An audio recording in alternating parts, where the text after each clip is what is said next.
মাত্র ৩.৫ মাসের ব্যবধান আর ঘটনার রীতিমতো পুনরাবৃত্তি ঘটে গেল। রাজ্যের ২৪৭টি সরকারি সাহায্যপ্রাপ্ত কলেজের মধ্যে অধিকাংশেরই পরিচালন সমিতির মাথায় এবার বিজেপির সাংসদ, মন্ত্রী, বিধায়করা। শুভেন্দু অধিকারী সরকারের আমলে উচ্চশিক্ষা দপ্তরের বিজ্ঞপ্তি অনুযায়ী দেখা গেছে, রাজ্যের অর্থমন্ত্রী স্বপন দাশগুপ্তকে ৩টি কলেজের পরিচালন সমিতির সভাপতি করা হয়েছে। শিল্পমন্ত্রী তাপস রায়ও ৩টি কলেজের গভর্নিং বডির সভাপতি হয়েছেন। স্বাস্থ্যমন্ত্রী শারদ মুখোপাধ্যায় 2টি, উচ্চশিক্ষামন্ত্রী জগন্নাথ চট্টোপাধ্যায় 3টি, পুর নগরোন্নয়ন মন্ত্রী অগ্নিমিত্রা পালকে 1টি কলেজের পরিচালন সমিতির সভাপতির দায়িত্ব দেওয়া হয়েছে। উচ্চশিক্ষা দপ্তরের জারি করা এই তালিকা, যেখানে দেখা যাচ্ছে মাথায় কিন্তু রয়েছেন শুধুমাত্র বিজেপির সাংসদ এবং বিধায়করাই, আর তা নিয়ে কালেখা তৃণমূল এবং মৃতব্রত তৃণমূল দুই শিবিরের গলায় সমালোচনার সুর। ওদের পার্টির মধ্যে নিশ্চয়ই চাপ ছিল। শিক্ষার উন্নতি ওদের লক্ষ্য নয়, দলীয় কর্তৃত্ব প্রতিষ্ঠাই ওদের লক্ষ্য। সেই একই কায়দা, যে কায়দায় আগের সরকার চলেছে সেই কায়দায় এরাও চলছে, তাহলে পার্থক্য কোথায় হলো? কলেজের গভর্নিং বডিতে যদি রাজনৈতিক ব্যক্তিত্বরা ঢুকে যায়, তাহলে কোথাও গভর্নিং বডির গভর্নিংয়ে একটু প্রভাবিত হয়ে যায়।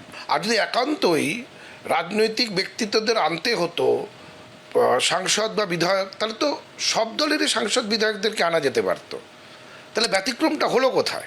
প্রত্যেকটা কলেজে যারা পড়াশুনো করে এরাই হচ্ছে ঠিক দ্যাট জেনজি যারা সারা দেশে বিজেপির বিরুদ্ধে একটা আন্দোলনকে সংগঠিত করার চেষ্টা করছে। কলেজগুলোতে একদম পলিটিসাইজ করে প্রত্যেকটা জায়গাতে নিজেদের লোককে বসিয়ে বিজেপি চেষ্টা করছে পলিটিক্যালি এটাকে কন্ট্রোল করার, এই জেনারেশনটাকে। ঠিক তৃণমূল আমলেও যেমনটা হয়েছিল, যে বেশিরভাগ কলেজের গভর্নিং বডির মাথায় ছিলেন তৎকালীন শাসক দলের নেতামন্ত্রীরা, জানিয়ে তৎকালীন শাসক দলকে লাগাতার নিশানা করেছে তৎকালীন বিরোধী বিজেপি। তাহলে কি শাসকের চেয়ারে বসে তৃণমূলের ফেলে যাওয়া জুতোতেই এবার পা গলাচ্ছে বিজেপিও? বিজেপি যেটা বলেছিল ভোটের আগে, সেইখানে তারা সেই জায়গায় যাচ্ছে। আমরা যেখানে জুতো খুলে এসেছিলাম, চটি খুলে এসেছিলাম, সেই চটি দিয়ে তারা পা গলিয়েছে। মুখে তারা যতই বলুক, কাজে কিন্তু সে আমরা যে তৃণমূলরা যেভাবে চালিয়েছিল সেইভাবেই তারা চালাচ্ছে। প্রচুর প্রত্যাশা নিয়ে রাজ্যে নতুন সরকার এলো, কিন্তু কলেজ প্রশাসনে আদতে কোনো পরিবর্তন হলো না। কার্যত তৃণমূল আমলের জিবি মডেলই বহাল রইল বিজেপি জমানাতে। একাধিক কলেজ স্কুলের আমি ম্যানেজিং কমিটি দিয়েছিলাম, যেখানে কোনো এমপি এমএলএ থাকবে না, বিশিষ্ট কেউ থাকবেন। আর এখানেই দেখলাম পুরো গাদা গাদা শুধু বিধায়ক ঢুকিয়েছে, নিজেদের জনপ্রতিনিধি ঢুকিয়েছে। এটা শুরুর দিকে আমাদেরকে কিছু মেজার্স নিতে হচ্ছে, কারণ কলেজেই অনেকে আছে যারা much more political than the political leaders. তো শুরুর দিকে ঠিকঠাক করে দেবো আমরা, তারপরে অপেক্ষা করুন না। বিজেপিকে চেনা বোঝা অত সহজ না, বিজেপি পলিটিক্যাল কন্ট্রোল রাখতে চায় না। তৃণমূল বিজেপি দু দলকে এক সারিতে রেখে নিশানা করেছে কংগ্রেসও। যা ছিল তৃণমূলে তাই আছে বিজেপিতে, কিছু করার নাই। রং পাল্টেছে, চেহারা পাল্টেছে, কিন্তু পরিকাঠামো পাল্টায়নি, যেমনকার তেমন থেকে গেছে। এটা কি পরিবর্তন, না এটা আবার প্রত্যাবর্তন? E20 পেট্রোলে কি গাড়ির ইঞ্জিন নষ্ট হচ্ছে, মাইলেজ কমছে, তেমনই অভিযোগ করছেন গাড়ির মালিক থেকে পাম্প মালিকরা। এই পেট্রোল ব্যবহারে কিছু গাড়ির মাইলেজ 3 থেকে 5% পর্যন্ত কমতে পারে বলে স্বীকার করে নিয়েও কেন্দ্রের দাবি, গাড়ির ইঞ্জিন বা যন্ত্রাংশ নষ্ট হওয়ার মতো কোনো ঘটনার প্রমাণ পাওয়া যায়নি। টি20তে যেমন ব্যাট বলে চড়ে উত্তেজনার পারদ, তেমনি নতুন জ্বালানি E20 ঘিরে চড়ছে বিতর্কের পারদ। দেশ জুড়ে ইথানল মিশ্রিত E20 পেট্রোল চালু হওয়ার পর থেকেই গাড়ির ইঞ্জিনের নিরাপত্তা, মাইলেজ এবং পুরনো গাড়ির ওপরের প্রভাব নিয়ে বিস্তর প্রশ্ন উঠেছে। পাম্প মালিকদের দাবি, এ রাজ্যে আর্দ্র আবহাওয়ায় পেট্রোলে 5%-এর বেশি ইথানল মেশানো উচিত নয়, সেখানে তা বাড়িয়ে 20% করা হয়েছে। অভিযোগ, তার ফলে কমছে গাড়ির মাইলেজ, ক্ষতিগ্রস্ত হচ্ছে ইঞ্জিন, মরচে ধরে যাচ্ছে তেলের ট্যাঙ্কে। যাদের নিজের গাড়ি চালিয়ে রোজগার, তারা পড়ছেন সমস্যায়। এখন তো নতুন গাড়ি কিছু বোঝা যায় না ওইভাবে। সার্ভিস পাওয়া যায়, আমরা ওইটা বুঝি ভাড়া খাটবো, সার্ভিস পাচ্ছি না।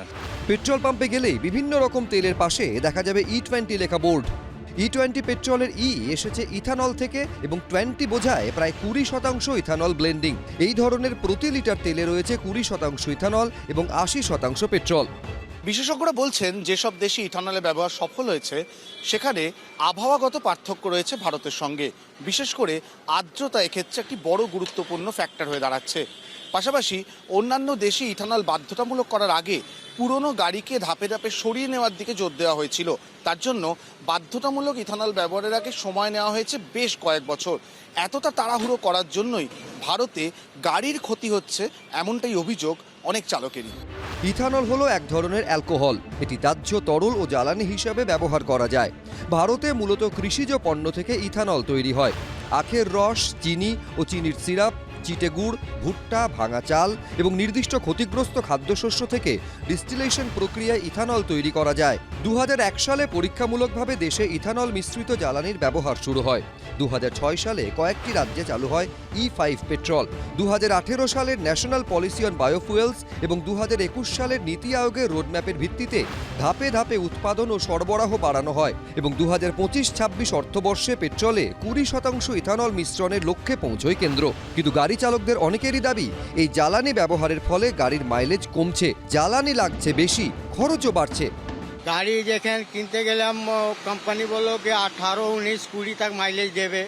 এখন গাড়ি কিনলাম, এখন দেখছি 16, 17 মাইলেজ দিচ্ছে তেলটা, বুঝলেন না। গাড়ি চালাতে গেলে গাড়ি ধার ধার ধার ধার করে, তার মধ্যে ব্রিজ চাটতে গেলে পিক আপ টুটে যায় গাড়িটা। মানে গাড়ি চালাতে অনেক প্রবলেম হচ্ছে এই তেলটা। বাজার বিশেষজ্ঞদের মতে ভারতের E20 পেট্রোল চালু করার পেছনে সরকারের অর্থনৈতিক এবং পরিবেশগত উদ্দেশ্য রয়েছে। অর্থনৈতিক উদ্দেশ্য হল অপরিশোধিত খনিজ তেলের আমদানি কমিয়ে বৈদেশিক মুদ্রা বাঁচানো। পাশাপাশি কৃষিজ পণ্য থেকে ইথানল তৈরি হওয়ায় এর সঙ্গে যুক্ত কৃষক এবং কৃষি শিল্পের উন্নতি। আর ইথানল পরিবেশ বান্ধব জৈব জ্বালানি হওয়ায় এর ব্যবহারে গাড়ি থেকে নির্গত ক্ষতিকর কার্বন ডাই অক্সাইডের পরিমাণ উল্লেখযোগ্যভাবে কমে। কিন্তু ইঞ্জিনের স্বাস্থ্য, গাড়ির মাইলেজ, বিশেষজ্ঞদের মতে ইথানলের এনার্জি কন্টেন্ট পেট্রোলের তুলনায় কম, ফলে E20 ব্যবহার করলে কিছু গাড়িতে মাইলেজ কিছুটা কমতে পারে। ইথানলের সঙ্গে দীর্ঘদিন সংস্পর্শে কিছু পুরনো গাড়ির রাবার এবং প্লাস্টিকের যন্ত্রাংশের ক্ষতি হতে পারে। সব থেকে যেটা দেখার দরকার, ইঞ্জিনের যে কম্প্রেশন রেশিও সেটা 9 থেকে 12 থাকতে হবে। পুরনো গাড়ি যেগুলো আছে তার এই ইঞ্জিন কম্প্রেশন রেশিও নেই। 15 বছরের গাড়ি যদি ধরা হয়, সে গাড়িতে কিন্তু E20 উপযুক্ত নয়, E10 উপযুক্ত। কারণ গাড়িতে যে ফুয়েল ফিল্টার আছে বা নজল ইঞ্জেক্টর আছে বা ফুয়েল পাম্প আছে, তাতে যে রাবার হোস আছে বা যে কম্পোনেন্টসগুলো আছে, সেটা E20 সেগুলোকে খারাপ করে দেয়। কেন্দ্রও স্বীকার করে নিয়েছে E20 ব্যবহারে কিছু গাড়ির মাইলেজ 3 থেকে 5% পর্যন্ত কমতে পারে। এই ইথানল যুক্ত পেট্রোল বিশেষজ্ঞরা বলছেন, এটা তো আমরা বিশেষজ্ঞ নই, আমাদের বিশেষজ্ঞদের মতামতটা শুনতে হয়, যে এই বেশি ইথানল যুক্ত পেট্রোল ব্যবহার করলে গাড়ির ইঞ্জিনের আয়ু কমছে। তো এর দায়িত্বটা কে নেবে? তবে বিভিন্ন গবেষণার রিপোর্ট উদ্ধৃত করে কেন্দ্রীয় সড়ক পরিবহন মন্ত্রী নীতিন গডকরি সংসদে জানিয়েছেন, E20 ব্যবহারের কারণে গাড়ির ইঞ্জিনের কার্যক্ষমতা নষ্ট হওয়ার মতো কোনো ঘটনার প্রমাণ পাওয়া যায়নি। কেন্দ্রীয় পেট্রোলিয়াম ও প্রাকৃতিক গ্যাস মন্ত্রকও জানিয়েছে, E20 ব্যবহারে গাড়ির ক্ষতি হয় এমন অভিযোগের কোনো বৈজ্ঞানিক ভিত্তি নেই। সরকার জেনেই করেছে, এক্সপার্টদের কথা শুনেই করেছে। আজ পর্যন্ত কার গাড়ি খারাপ হয়ে গেছে? হয়নি। যেটা ব্যবহার করতে বলছে, যতটাই অনুমতি দেবে ততটাই করতে হবে। সব মিলিয়ে E20 জ্বালানি নিয়ে বিতর্ক থামছে না। আবির দত্ত, অরিত্রিক ভট্টাচার্য, অনির্বাণ বিশ্বাস, এবিপি আনন্দ। এবিপি আনন্দ এগিয়ে থাকে, এগিয়ে রাখে।